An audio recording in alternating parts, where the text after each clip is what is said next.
Messy Mondays. Your girl Show Me. Your girl Marley Mar. Welcome to Messy Mondays, everybody. Welcome back. Hey, welcome back, everybody. Episode number 46. We are here. We're in the building. We are so excited. This is the second time.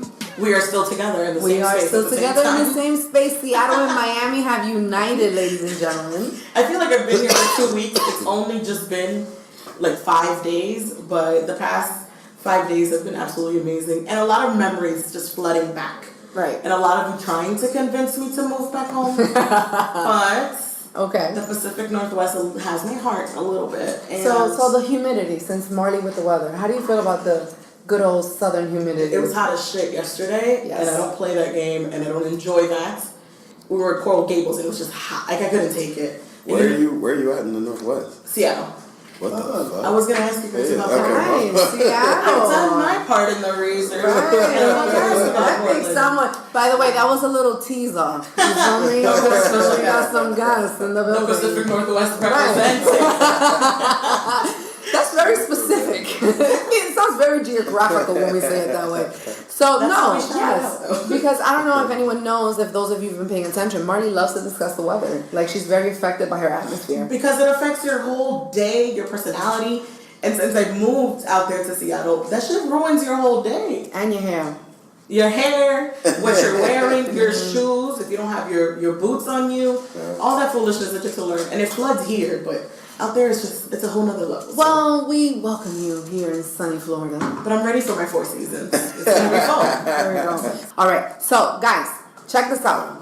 We want you to first, while you have your phones in your hand and everybody's getting comfortable, follow Messy Mondays podcast on Instagram. Please follow showme_ENT on Instagram, and follow Love Marley _ on Instagram. Get to know us, get to know the podcast, and keep supporting us, and we really appreciate that. Thank you so much for everyone who subscribed, who has loved us, who has showed us all kinds of support so far. We really appreciate that. As well, episode 45, Skyman Road. Yes, it was fun having Skyman Rowe on there.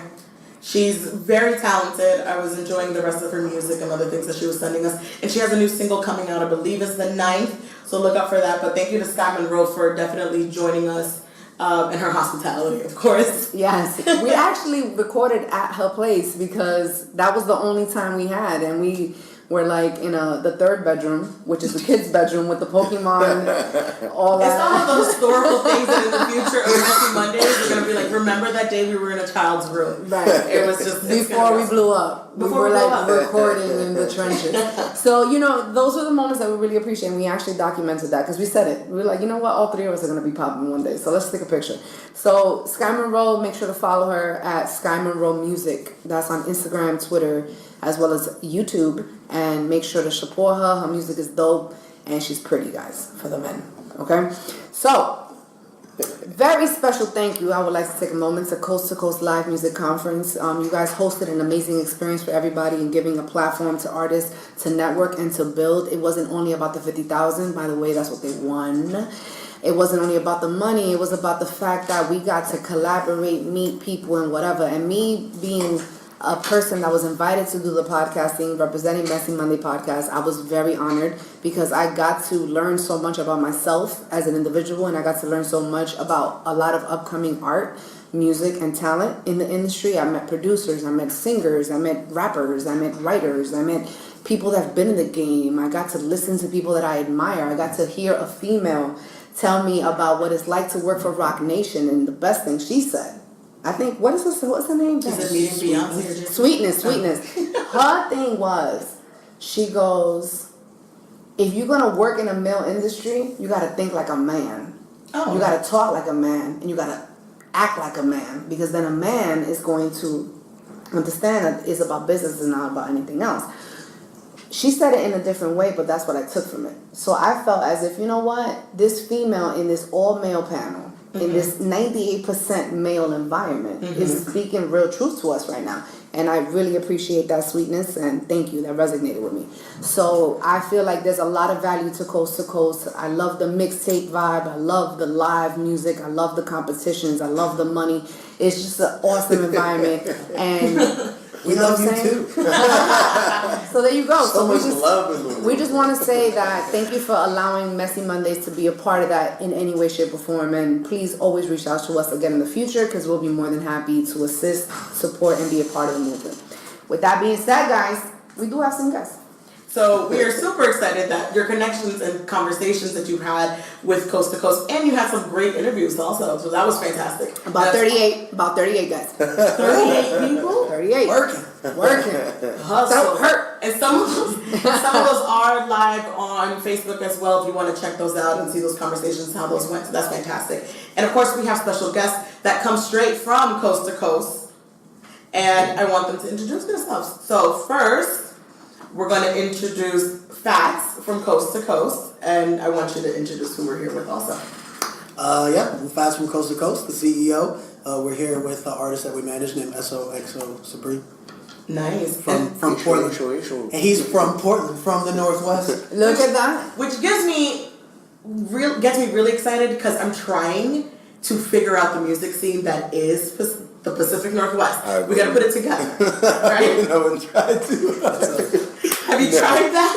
I'm not hating. Like, there's a lot of good folks from the Northwest in general. Like, a lot of dope cats that are coming to their own, catching waves and stuff. But, like, overall, just, like, the place itself, I feel like is difficult, especially for rap music. Yeah, before we get too deep into that, introduce yourself, give all your handles, everything, where they find you, where they follow you, where to listen, all the good stuff. I'm Eso Xo Supreme. That's ESO Supreme. That's my handle on Twitter, Instagram, Facebook. Same thing on YouTube, Spotify, all that jazz. So whatever's your medium to listen to music, I'm there. Apple Music, Tidal, whatever you listen to music on, I'm on all that stuff. Have a lot of dope music out, if I must say so myself. Why is it dope? Tell us why it's dope. Because it's dope. Why is it not? Because I made that dope shit. I don't know. You know what I mean? Like the vibe is really on some like contemporary R&B shit. But I love that.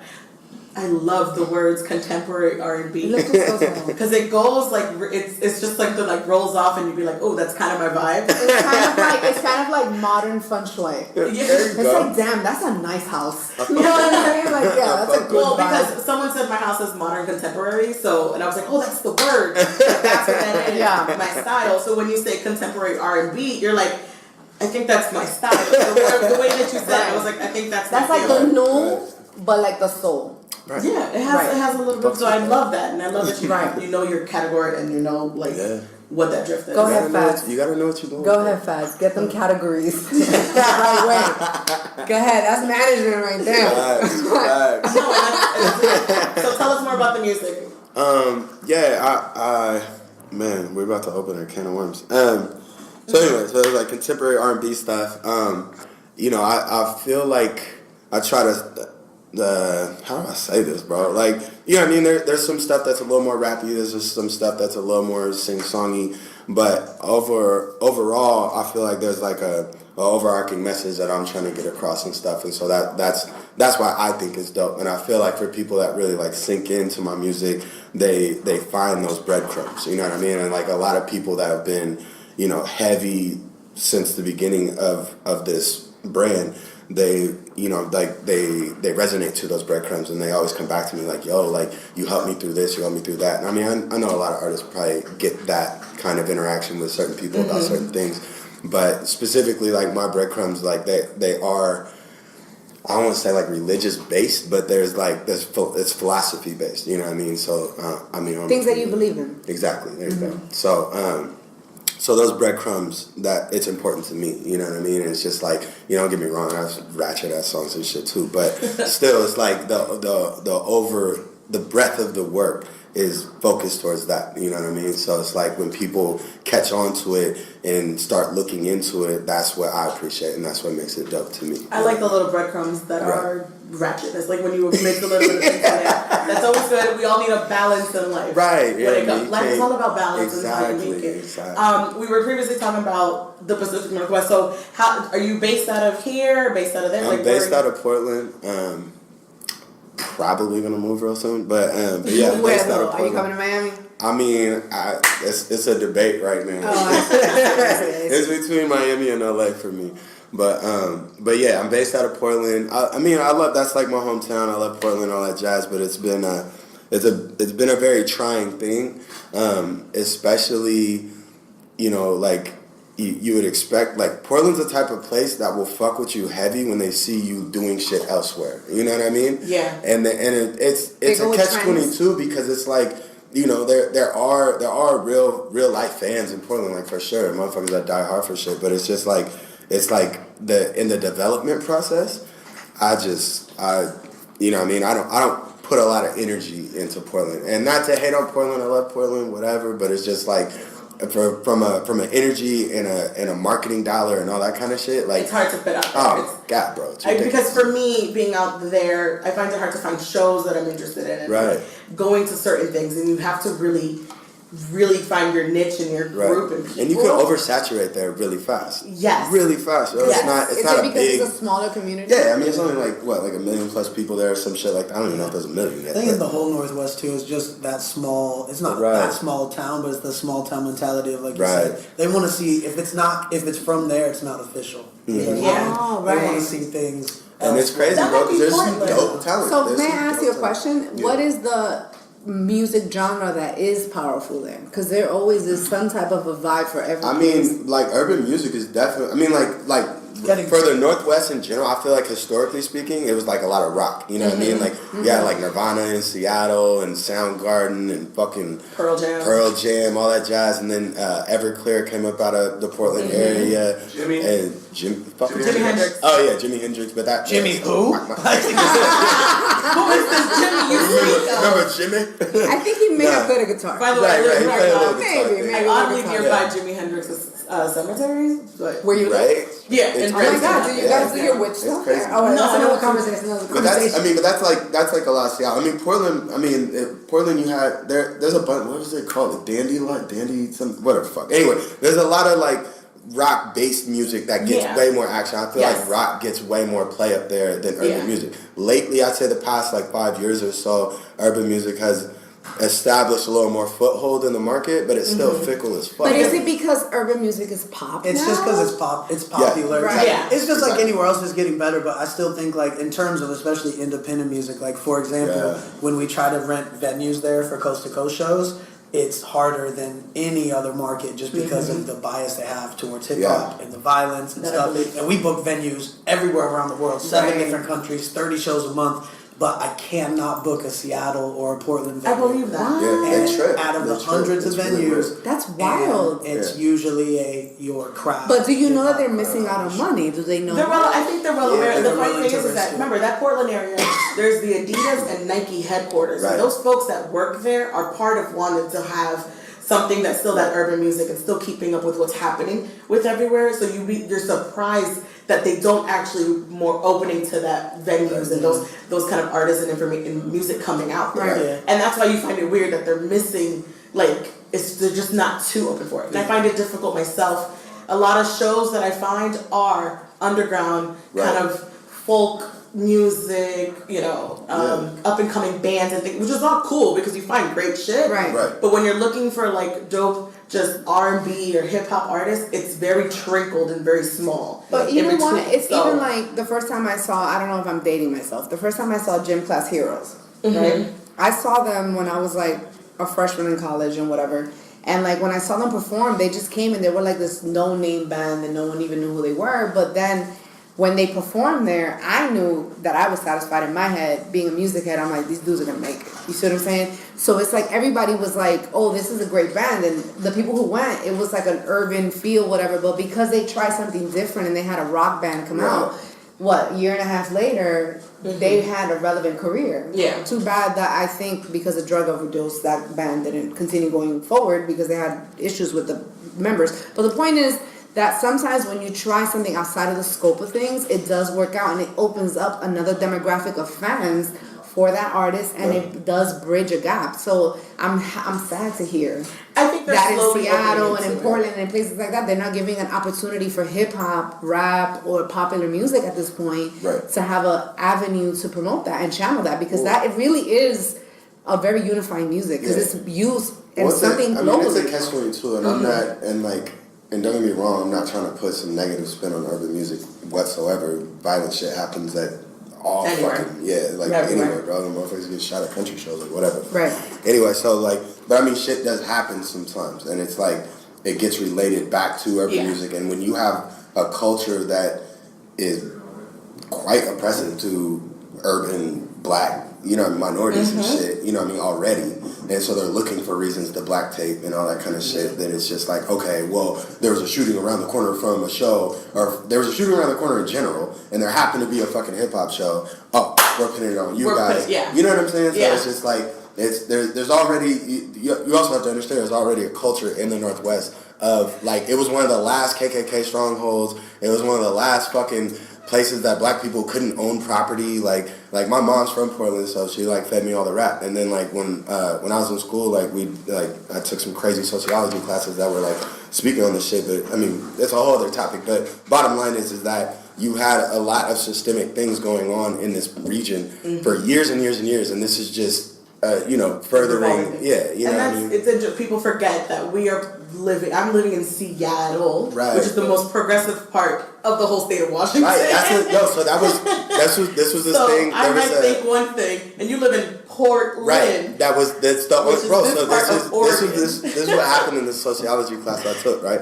And it was there was a vote to take out offensive language from the Oregon Constitution. It was basically nigga this and nigga that and all this shit. That's and what the Oregon Constitution. What? Literally in the Oregon Constitution, it's niggers can't do this and niggers can't do that. Way. I swear to fucking God. What year was that? This was fucking in the mid 2000s or some shit like that, right? And early 2000s, so 2005, 2008, some shit like that. And what happened? It won by 1%. It was a 49-51 something, right? So if you looked at the whole state, the blue was the people who voted to take it out. It was right down I-5, right? Yeah. So it was this thin sliver of blue, and the rest of the state was red and voted to keep it in. Yeah. Get out of that ass serious. So and but how does that make you feel as a person of color? No, that's wild. if you go to fucking Oregon, you know what I'm saying? It's bro, it's it is. It's a beautiful state, though. Yeah, it's a beautiful state. That's what I'm not trying to hate. There's within the city itself, there's mad progressive, dope shit going on. A lot of minority, just people in general doing really creative, dope shit. I think I need to team up with you guys, and we're gonna make some shit happen. I love how that sounds. I moved from here to out there, and I'm ready to change it out there. So get ready for an uphill battle. They're we're rooting for you from way back here. Call me back when you try. That's what they say. Go ahead, Marley. Go do what you're gonna do. Right. Let us know when you get back. This is crazy. And let us know. But I love that, and I love that kind of that area, what your market is there, and how that does and doesn't function for you, and then looking out for those other markets and other areas. Right. So I think that's a great kind of retrospective, knowing your music and what you're looking for and who you're marketing to. So let's get to know the young you. Let's understand. When the young you decided, you know what, I want to do this.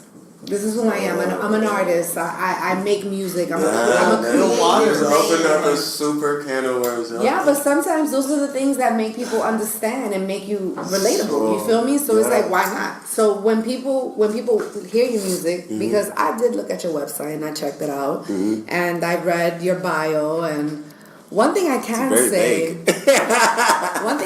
say, you're a little bit on the edge of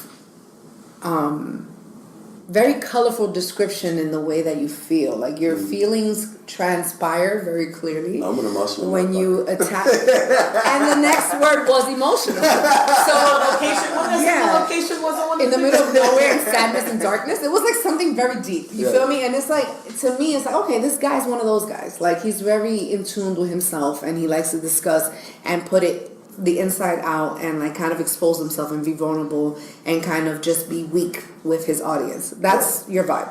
Right. So most people have a really hard time with that. Right. Most people actually hide that part of themselves. Right. So your whole process, your niche, your brand, your style is that. Right. When did you decide that it was okay for you to be vulnerable like that? Honestly, in prison. Okay. It's just trippy, but so I fucking fuck, bro. I'm about to get into some heavy shit. Anyway, so like, I mean, I grew up like playing music, like literally playing instruments and shit, and like was like really coming up. Me and my brother, he played saxophone. I played French horn and shit.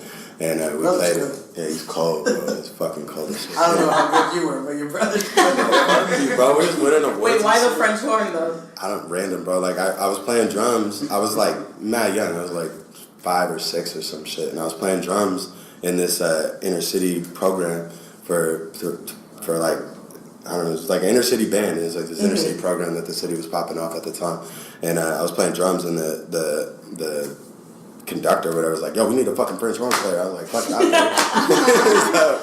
So I started playing French horn and shit, and like we were doing crazy shit, like touring the whole country and shit, and like just doing crazy shit. And then like when I got into high school, I was just kind of like, fuck this.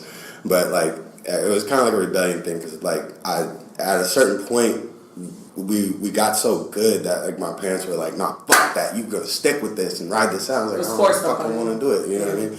So whatever. So boom, I like. So I always played music, and then I did poetry and shit too. And then like when I got to a certain age and realized what I could do with the poetry and shit, I started rapping and stuff. That was probably middle school or something. And then anyway, so I started doing music, and like I was really like I was doing music. Like we were shit, just running around the country doing music, like whatever. We were doing a bunch of shit. But that was like, it was more like kind of like typical rap shit, I guess. It was more like party rap shit, just talking about hustling, like whatever fuck. And then, of course, I had to be true to my word, so I started hustling and shit too. But so did you start to do illegal activities because you felt it fit the character that you were playing, or because you really was about this hustle life? I was wanting some fucking money, but you know, I mean, you know, it was. Whatever, it is what it is. I mean, I was definitely not broke. Like, a nigga was getting money and doing things, and like, you know what I mean? Like, when I was young, like, I was around a lot of older artists and shit, and that was kind of like the eye-opener for me of what I did not want to become. You know what I'm saying? Like, I don't want to be a starving artist. I don't want to, like, it was just like, yo, like, that's not my life. You know what I mean? So it's like, I'm going to do whatever the fuck I need to do to ensure that that doesn't happen. And I chose some bad decisions on how to make that happen, and got hit, which was fucked up, because we had a song that was like popping, and like a nigga was like on tour all over and shit, and like literally got arrested on tour. Then fucking pulled, like, bro, that night was crazy, bro. But anyway, we were in Atlanta. I was with him, bro. I was with him, Hatch, and like it was crazy. You know, we were in Atlanta, and like Jay Hatch was literally with me when I got arrested, and like. Shout out to Jay Hatch. Yeah, shout out to Jay Hatch. Thank you for the invite. You still my nigga, bro. I stand. But yeah, so we were actually in Atlanta going to do a show. It was this song called Cranberry Vodka. It's the old shit. Actually, really shouldn't have even brought that up, but whatever. Look it up, Cranberry Vodka. Don't look that up, bro. Nah, don't do that, bro. Anyway, so fucking, we were in Atlanta going to do a show. We like had some like regional rep for like Goose or some shit. It was like a big thing, because we were trying to figure out ways to co-brand the song with bigger vodka companies to like get. So it was a branding event. Oh, bro, it was huge, bro. So I'm coming with out possible the hotel. sponsorships, guys. You know Yeah, that's a bro, big it was deal. big as fuck. So I'm coming out the hotel. Fucking ICE is out there, FBI shit. It was crazy, bro. So boom, I get wrapped up. Long story short, like I ended up having to do like a couple years and a half or some shit. And it's like, during that time, it was just like major I really had no intention of even coming back to music when I got out, to be honest. And like, I mean, shit, you only have so many things to do in prison, you know what I'm saying? And it's just like, I did a lot of soul searching with myself and like read mad books. I mean, I always read, but I like read mad books, right? And then just like the people I was with inside, bro, like, I mean, I went to federal prison. It wasn't like, I mean, state's fucked up too, but federal is like, you know what I mean? Like, I'm literally around people who are doing 10, 20, 30, 40, you know what I'm saying? Like, it was like mad time. So it's just, you know, really, really peeping game and just figuring out what the fuck I wanted to do. And just spiritually, I like reached a different place, you know what I mean? And so when I came home, really like Fats, a couple other people were really instrumental in like like convincing me to do music again. And just like, bro, at least try some shit, see what happens. And like, you know what I mean? Like we came, you know, I started cooking again in the lab and stuff, and came up with some dope shit. And anyway, the stuff that I started making when I came out, that's when I got to this vulnerability place, but that also ties into like my like spiritual awakening, if you will. You know what I mean? Right. Yeah. So it's like through all the books and all the stuff that I gained when I was down, that's what allowed me to be comfortable with myself to like put this kind of shit out. You know what I mean? It's just like it's fucked up, but it was like, it was necessary. You know what I'm saying? For me, I don't know where I would have ended up. You know what I mean? And even if the music shit would have worked out before, I probably would have fucking tanked. You know what I mean? Like I was just on a path for destruction. You feel me? And it's like, don't get me wrong, I still wild out and shit like here and there, but it's like I'm not like you have your limitations and right. You know You know what I'm saying? I mean, according to facts, he kind of made a face. Like. But you know, it's a balance. Right. Remember, this is being recorded. You know what I'm saying? But and like I said, I still have my like more ratchet shit, whatever. But it's just like I said, there's this overarching thing that I'm trying to accomplish with people that engage with my music, and it spurs from my time down to, you know, to now. You know what I mean? Like what it is I actually want to accomplish, where it is I want to go, what it is I want people to feel and experience when they listen to my music. You know what I mean? And so it's just like, I don't know. Anyway, so that ability to be vulnerable came from when I was down, and it's just like, you know, so you had to reach rock bottom. Yeah. To actually feel that. Literally. Yeah. Okay, so do you think that that's gonna stop you from doing illegal things again? Me? Fucking right. Okay. You know what I mean? I was taken out of a lot, bro. Like, I was taken, like, I literally, like, right when the case hit, I just had my son, and then fucking, so I was taken away from him for years, like, you know what I mean? Taken away from music, I was taken away from everything, bro. Like, everything, you know? Like, I don't ever want to be back in that place again. Ever. So, yeah, I'm not fucking with it. So you found your kind of sweet spot in the music that you want to deliver and what you kind of want to share with others. Yeah. And vulnerability is, I mean, I hate to say it, it's like kind of more approachable, and you can feel it more through an artist when it's real, when it's honest. You can see that with social media area that we're in, you kind of be like, oh, this is fake. And like you've seen artists just be real funny and phony in the words that they say. A cry for attention. A cry for attention in a different fashion. And then we've noticed that those who just keep it honest 100 are the ones who continue to have longevity. And have longevity, because we can kind of read through that as the fans, as the consumers. It'd be like, well, that shit just... Yeah. When people apologize for foolishness that they did, and you'd be like, well, you're lying. Right. Because you know you meant it. Like, you know you meant it when you called her a bitch. Okay. So, little things. So, authenticity is a major thing now, because it's all read through social media. Right. And how you deliver and how you kind of spread your message. So that's great. He really is himself on social media. If we look at his story right now, bro. All right. Strip club last night. So, all right, devil's advocate. I'm asking you. You're looking at it from a business perspective. You feel me? Like, you are his manager, so you see potential in him eventually to see earnings, because why else would you manage him? You know, this is a business. Music is a business. Cool. Is it good that he's reckless? Okay, I wouldn't say that he's reckless. Yeah, I would say that he's that's a strong word right there. I would say that he's a little difficult at times. Okay. Like all artists are. Okay.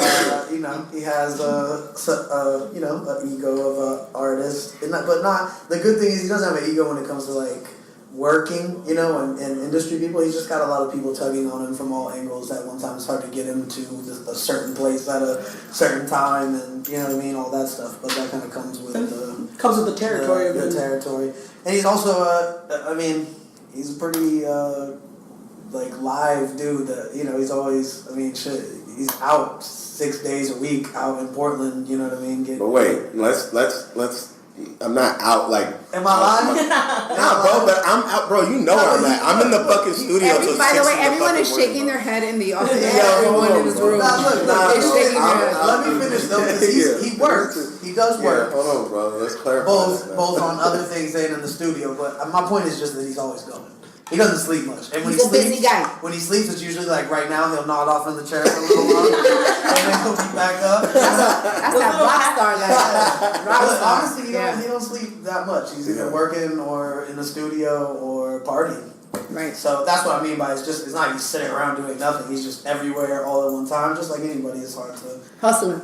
yeah, hustling and partying and having fun. But that's what part of the music is about too. You know? That's part of the reason why we all do realistic. this. Everybody wants to do this because they want to be able to live life, work hard at what you love to do, and still live life some more, right? Why else would you do this? And that's part of this thing too. Like these guys know, if you're around him, he sucks you into his world. You know what I mean? He really does. Are you one of those where like people have to be prepared to go to like I have like a list of people be like, man, this person invited me. I have to like my whole aura has to be right in place before I go there because I know where I'm going to and what I'm gonna end up at and what's gonna happen. Or you don't know what's gonna happen. Well, you don't know. Right. So it's like, okay, let's just be prepared. Like, you have that one friend that every time you go out, you end up doing the total opposite of what the plan was.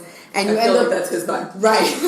And you end up having one of those moments in life that you never forget. Cause that shit was wild yesterday. Yeah, that happens. You're that friend. To me, that's not reckless. Like, I'm open to life. You know what I mean? And it's like, the thing is, like, people see, I curate what people see. You know what I mean? Yeah. Like, people don't see the fucking 10 hours I was in the studio. They see the 10, 20 minutes I may have stepped out to have a drink and it was a fucking movie. You know what I'm saying? Yeah. Like, but they don't see all this other shit because it's like, bro, it's not that exciting. I'm in there going over fucking lyrics and beats and da-da-da-da-da and telling people shut the fuck up so I can record. You know what I'm saying? It's not, you know what I mean? So it's not glamorous. Right, you know what I mean? So they don't, you know what I mean? They don't see the hundreds of hours shooting shots in the gym. They see game time. You know what I mean? Yeah. So it's just like, that's why I'm like, reckless is kind of a choosy word right now because like, I don't think I'm that reckless. I mean, yeah, I'll be going ham, but it's like, I'm going ham because I'm up till fucking 7 in the morning. I have to be at the office at 9. And I'm you fucking, deserve it. Yeah, bro. Like, fuck there that. you know go. what I'm So, saying? in the focus of your music,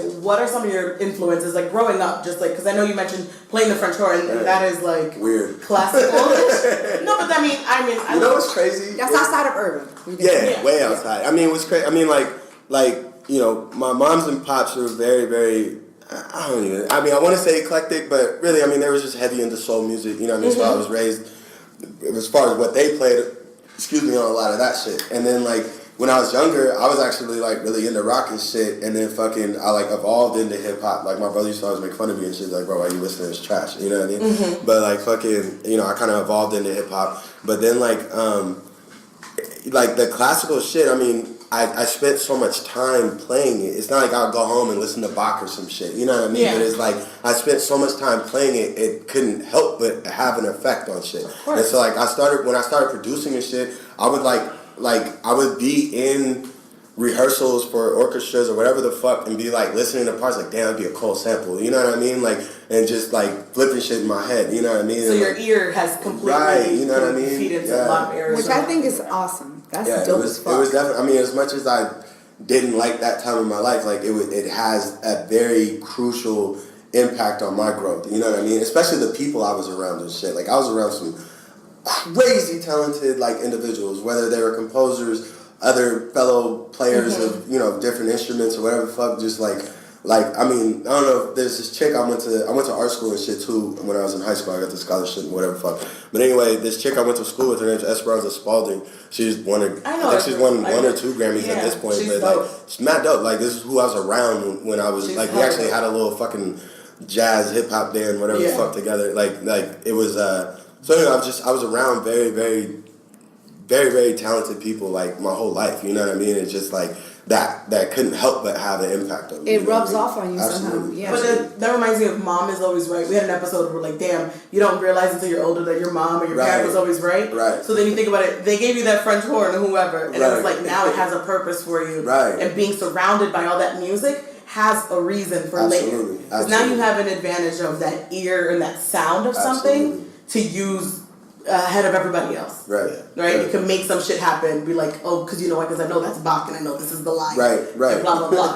You can fuck with people, be like, ha, Mozart number, blah, blah, blah. And I'm going to put this in. So that's what that reminds me of. We were saying like, damn, our parents were like, Right. Okay, I'm 30 now, and I get what she was saying, and I know why she put me in that damn ballet class or whatever. Facts. It all serves its purpose at the end of the day. And it also diversifies your conversation Absolutely. options, which is Absolutely. very important for those of you who are looking to network and to look to expand your reach.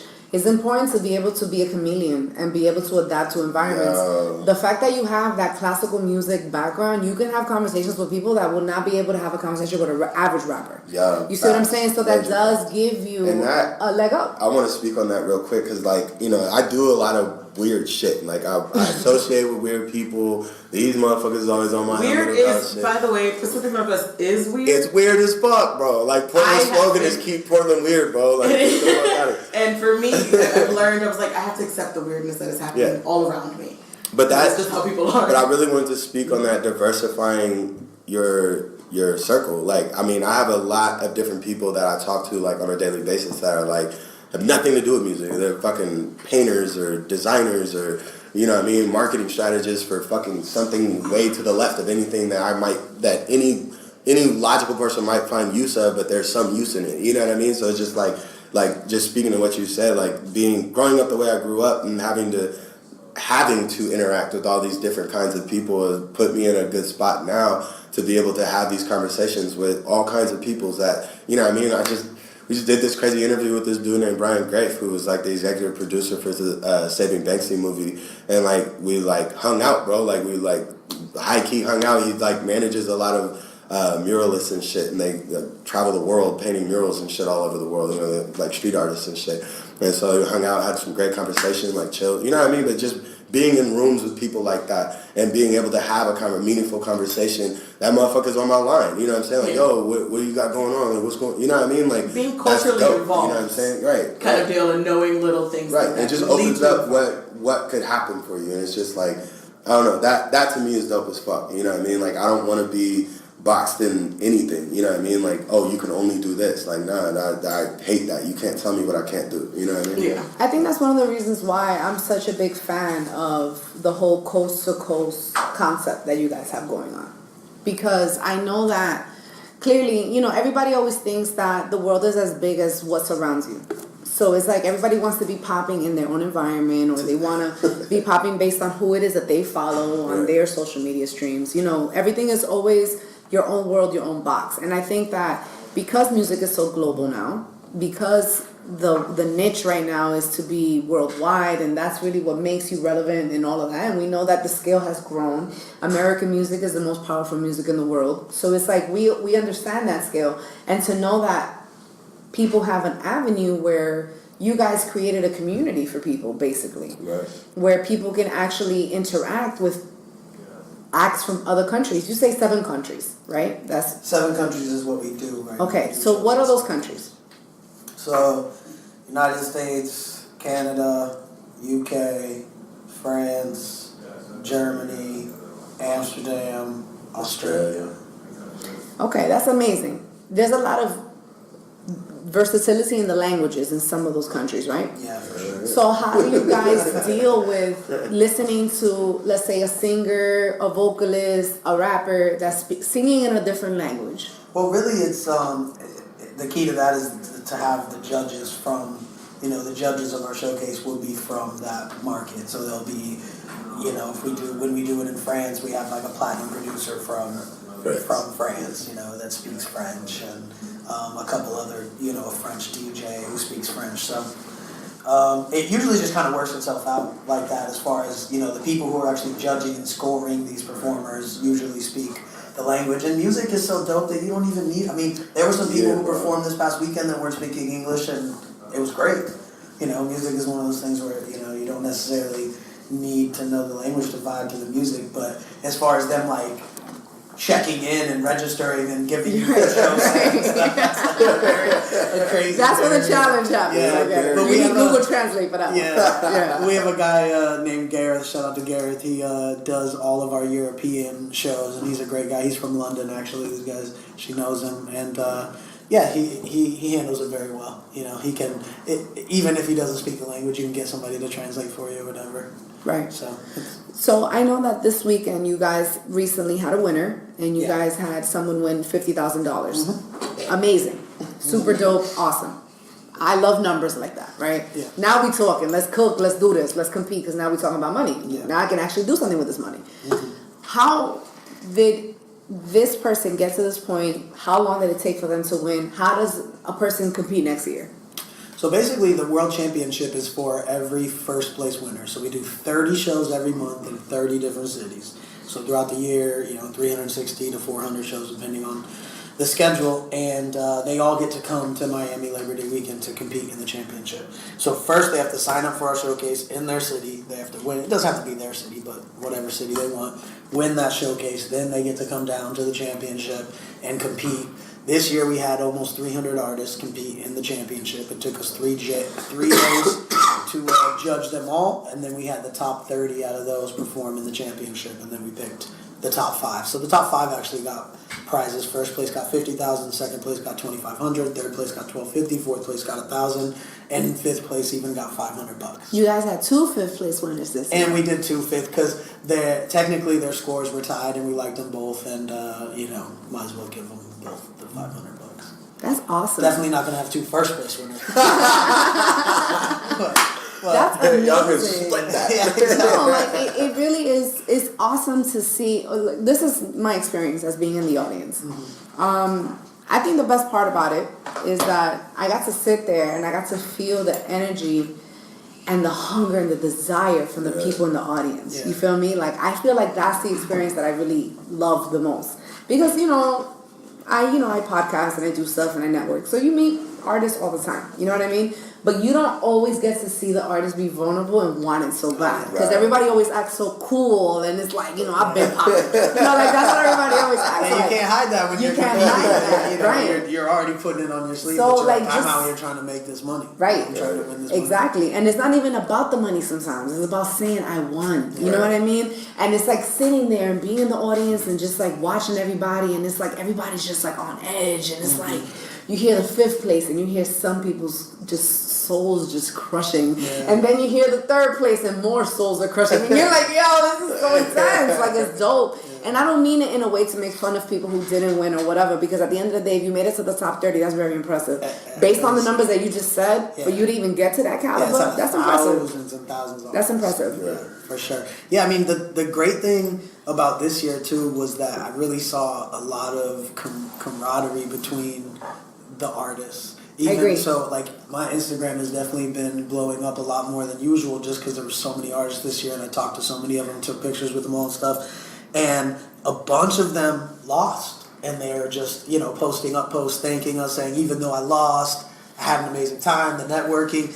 A lot of people also posted on the winners page, like, oh, you did great, you're a worthy person to lose to. I mean, he blew everyone away. I agree that there was such good sportsmanship. It was. Yeah. It was amazing sport. Even though... Couple of sour apples. Hold on a second. Y'all weren't there. I had this interview with this guy, right? Mm-hmm. He also...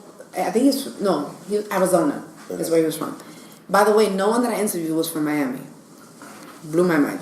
Every single person. Yeah, there wasn't many people from I thought that was dope though, that I got to speak to so many people from all over the country and basically a lot of Canadians too. I was like, this is awesome. And then I said, do you guys praise Drake? They didn't really like that. But whatever. So then, so having this, because you got to make them comfortable sometimes. People be mad uptight when they see the mic. All of a sudden, you don't have nothing to say. You know what I'm saying? So it's like, I was having these conversations with people and just listening to them, and everybody was just so like, look, I didn't place, but I'm good with it. And this was awesome, and blah, blah, blah. However, this one individual, he was tight. He was mad. He was like, you know what? Y'all don't really understand real music, and da da da da. And he was just like so aggressive. And then he said he had been locked up for a couple of years. This is his first time in society, I think. Like it was just like he was very upset. He was very upset. And it's like to me, I'm like, yo, like this is real. You know what I'm saying? Like people really take this like if I don't win this shit is not legit. You know what I'm saying? So it's like seeing how passionate everybody was a very awesome experience. And I think that for those of you who listen to us, I know a lot of independent artists listen to us and a lot of people who want to be acknowledged as being talented. It's definitely something worth checking out. I would definitely say that. I would co-sign on that. I think it's definitely worth checking out. And you get an opportunity at the end of the day, to at least network with individuals that can give you relationships that can bring you to another level. So I think it's awesome. For sure, yeah, and the networking at the conference is just great. Big deal. So even guys from Miami or from wherever, they don't have to win the Right. championship to come to the conference. You know, they can come They to can the come. conference. You know, no matter what. Sometimes making it is not about what you know, it's who you know. Right. So networking always works in that way. It's often about who you know. 80% of the time, if you know. Even just trying to work in general, just finding things. It's the plug. It's all about who you know. Yeah, it's the plug. Thanks. When's the next coast to coast event? Is there one coming up, or is it like every season? Well, as far as the championship is just every Labor Day weekend here in Miami. Oh, nice. For the conference and the championship. But our next show is on the 8th, September 8th. We have a show in San Francisco, or Oakland, excuse me. But yeah, our tours start, early in the month and go throughout the, I guess they go all But month. tell them the website so they can check it out. CoastToCoastLive.com. This is where you can go check out the event schedule, sign up to perform, and all that kind of good stuff. But yeah, 30 cities every month. It kind of just keeps going. We have a team that tours the West Coast. We have a team that tours out of the South and the Midwest. We have a team that tours the East Coast. We have a team that tours all of Europe. So they're all constantly working at the same time. Sometimes we'll have three shows in a night in 3 different cities. What's your favorite city? My favorite city? Miami. Okay. Keep it loyal. Yeah. Keep it loyal. I like that. I mean, no problem. Yeah, Miami. I mean, I'm from Portland, so I think. Oh Portland wow, too. you're also from Portland. Yeah, I'm from How Portland. interesting. How I know this guy. We started Coast to Coast in Portland, then we moved it down here 9 years ago. Very dope. 9 years ago. So yeah, I love Miami. I love Portland. You don't like Amsterdam? I like Amsterdam. Yeah, I like it. It's Amsterdam is nice. I wouldn't like live there. This guy. I heard they treat their people really well there. It is. It's very nice, and it's kind of like Portland. People riding bikes around all day. Everywhere. Everywhere. I've never seen so many bikes in my life. That's Weed is amazing. legal, and bikes are like required. I mean, weed is legal in Miami too. I mean, the way people smoke out here in these streets, it's like, that's crazy though, because like, for example, in Portland, it's completely legal. You walk into a store and buy it. You don't need a license or anything, but you can't smoke in the club. You would get arrested in a second. But out here, it's you can get arrested for it on the street. But God if you go in the club, God forbid you smoke a cigarette here. They're like, hey, that is wrong. But if you're lighting a spliff, no one has a problem with it. It's really crazy. yeah, so that's cool. But yeah, I don't know. I've been everywhere because I used to do the tours. Right. But on my own. So I went to all the cities. I think my favorite cities are Miami. Very nice. Portland. Well, you're in the right place. Maybe then. Atlanta. That reminds me that Amsterdam, it's amazing how the bikes have the right of way than everybody else. Yeah. Same thing in Not from Portland. walking, It's not crazy. the car. Yeah. The bike comes it's first. That's what I mean about Then everything Portland. else. Literally the laws favor the bike. Yeah, The like bike. if a biker hits you, You're- it's If you're basically wrong. you get treated like you hit the biker. You Yeah. know what I mean? Yeah, wow, it's nuts. interesting. Oh yeah, the ticket is everything. It's all yours if you're in the car. It's nuts. The bikes always win. The bikes are out of control. Finally, they did a bike tax, but that's not going to do much. Though. The They fuck? finally charged a bike tax. They're gonna have a protest against that. Yeah. Portland is so protest friendly. It's out of control, bro. There's a protest of Out of everything. control. By the way, Voodoo Donuts is not that great. No. I just want to share that. Does everyone agree with me that Voodoo Donuts is not that great? It's not special. I apologize. We might not ever get a sponsor from them. Yeah. But I'm not gonna say nothing because they will be kicking money around. So I'm gonna chill. It's like, I'll stay out this conversation. Marley said that nobody. If you're listening, we love them. That's like delicious. That's like never bad. bacon on The them. maple bar with the bacon. That's my Crazy. Alright, so speaking of Portland, tell everybody who's visiting Portland what's a great spot to visit. Shit. As far as like what? Food clubs? Like what are you? Give me a food and give me a spot. foodie. Yeah, he's a food. Oh my god. Probably all I don't, food yo, trucks. I don't even know. Yeah, I mean the food trucks is dope, but like I don't even know what spot I would say is the best. It really depends on what you want. If you want Cuban food, go to Pambiche. If you want French food, go to Le Pigeon. If you want fucking you want steaks and shit, probably what's the guy up there on Burnside? Ringside? Ringside's pretty dope. I'm gonna shoot a text message next time I go Oh yeah, fuck you, bro. because Yo, I went to all the food. Cartlandia Cartland. On Foster? I don't, somewhere. I was just like, Why? someone it was in the middle of nowhere. I don't know who did that to Was you. it trash? No. It was fine. It was good. It was just like we were looking for a restaurant to eat at. No, for him, Touchdown what you got, bro. I got all the spots, bro. My homegirl works for a restaurant management service, so she hips me to everything new that's opening up. So I just You're got, the all the clean spots. I'm like front You're the line. connect. Yeah. And all the clean spots. All too. the clean. Oh yeah, we don't do that dirty shit. We actually have a friend that her mom is like a health inspector. Oh yeah, so we all know all the clean spots. So we used to like be like, do not eat there. I don't think Portland really has that problem. If you're gonna really compete on a restaurant level out there, your shit better be like legit. You know what I'm saying? Yeah. Like the dive shits, like they're in their own like, you know what I mean? Yeah. It's like, you know, you're hanging, you know, it's that, you know what I mean? But if you're really trying to be like on the restaurant list and shit, bro, like you gotta be like top game, bro. It's like your restaurants to look dope, the food has to be A1, like service has gotta be on point, like everything's gotta, you know, you can't have a bomb food with shit on the floor. You know what I'm saying? Yeah. Like, not in Portland. Like, The competition is heavy. Ah, super heavy. Yeah. I think the Super health heavy. codes in the city is a lot. Yeah, that too. Miami Yeah. is a very loose. It is loose in a lot of ways. As long as you got their bread Oh for my the God. application or whatever. As long as you can pay that rent, they Right. do not care. They are killing We don't all- have those signs, right? Miami doesn't have like the signs. If they do, that shit is faded and old, and they They No, don't I don't think shit. they don't do the have letter it. signs like they do. Like the ratings.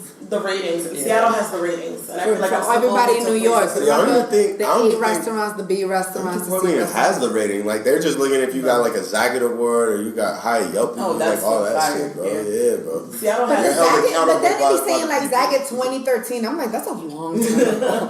Like a lot has changed since 2013.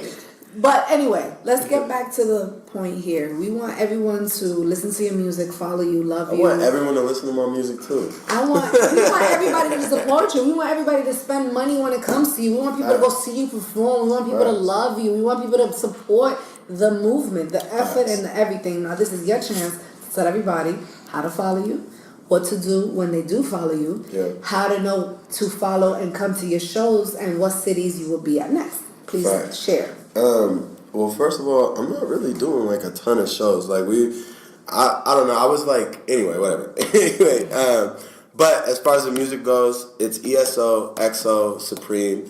That's for all social media stuff on any platform that you so desire as far as streaming and shit. We have music there. It's Eso Xo Supreme once again. I would highly encourage you to tap into the YouTube and the videos and stuff. Like we put in a lot of work on the videos. Can we get a video team shout out here? Oh yeah, the video. Shiner Pacific, Shiner Films, Shiner Pacific. We're Shiner Pacific now, right? Shiner Pacific, man. Big shout out to my squad. We're down here right now shooting videos and all this shit right now. But yeah, we put in a lot of work, a lot of creative thought and energy into those videos and stuff. And I, for one, am like super proud of it. I know Shiner's proud of it too.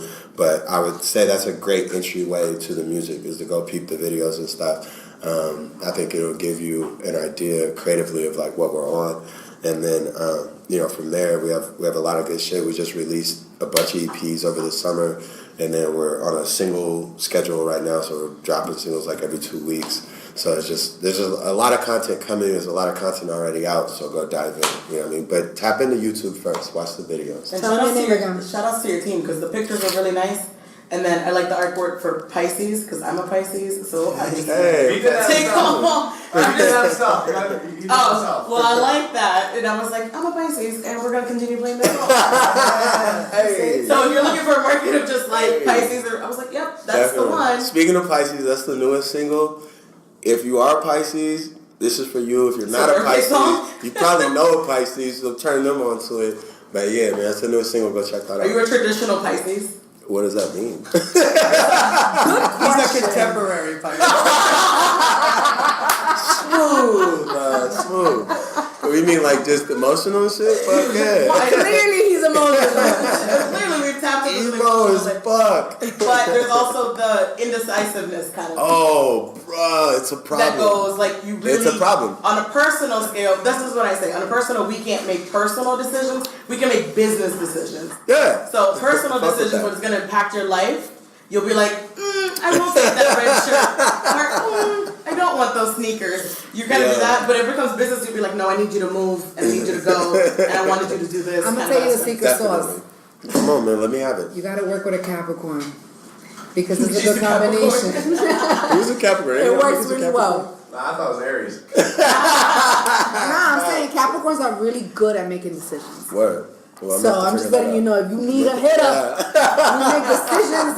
They're creative, and then I'm a decision maker. So that's how it works. We're more creative on that side. That's why traditional Pisces can't make decisions for personal purposes. Right. For business, they can do. Yeah, I'm fucked They're up. quick on their toes. There you go, guys. So Pisces, and everybody who matches Pisces, that zodiac stuff, we always find a way to like make it mythical when we talk. Like, it's always about something. It's really dope. And we were talking about, what were we talking about? Like the moon and the stars. We talk about a lot of stuff like that. The moon and So, because you guys, remember, please support and Portland. Shout out to you guys. I'm not sure if we've ever had a guest from Portland before, so we really are appreciative to have somebody I appreciate of y'all having y'all me. caliber. Two guests. Two guests from Portland. That's Actually, you amazing. got more. And More. London. So I just need to know when everyone goes back so that I can make my 3 hours, take the train, and I can meet up with y'all. Because if you know all the hot spots, where to be, if I'm eating wrong out there, enjoying Portland wrong out there. Yeah, you gotta tap in. Y'all I gotta go let me back know. on the 11th. They go back in a couple of days. I go back on the 11th. Huh? I go on the 11 too. And that torturous flight that y'all gotta take, right? It's not that bad. You know what I mean? I always fly Delta. Delta takes care of me. I love Delta. Shout out to Delta Delta. We need a takes care of me. sponsorship, Delta. I love Delta. Yeah. on Delta, okay? I'm jealous. I love me So some you get Delta comfort. You get the on way back. upgrades. You get all that shit. I told people, I was like, Delta Comfort feeds you on that way back. So don't forget to follow us, subscribe, and email us at Messy Mondays Podcast with any messy stories or any comment suggestions. Thank you again to Fats and Eso Xo Supreme. There And I you say Eso because that's like Yes. Eso Xo Supreme. Thank you guys for joining us, and don't forget to follow us again, Messy Mondays Podcast. Enjoy your Monday. Thank you very much for everyone who came out to support the 1-year anniversary of Messy Mondays podcast. We want to say a special thank you to our house, Wynwood. Thank you so much. It was beautiful. It's such a nice venue. The art is gorgeous. We had unlimited mimosas. We had a good time. We really do appreciate those who swung by, who stuck around. It's every little presence does count. And thank you so much to Be Latina with the good hair. We really appreciate you guys coming out, and curls, oh my God, amazing hair products. Thank you so much for supporting the natural curly hair movement. Make sure to stay tuned for the pictures and videos, and we'll keep you posted on any additional events. Messy Mondays.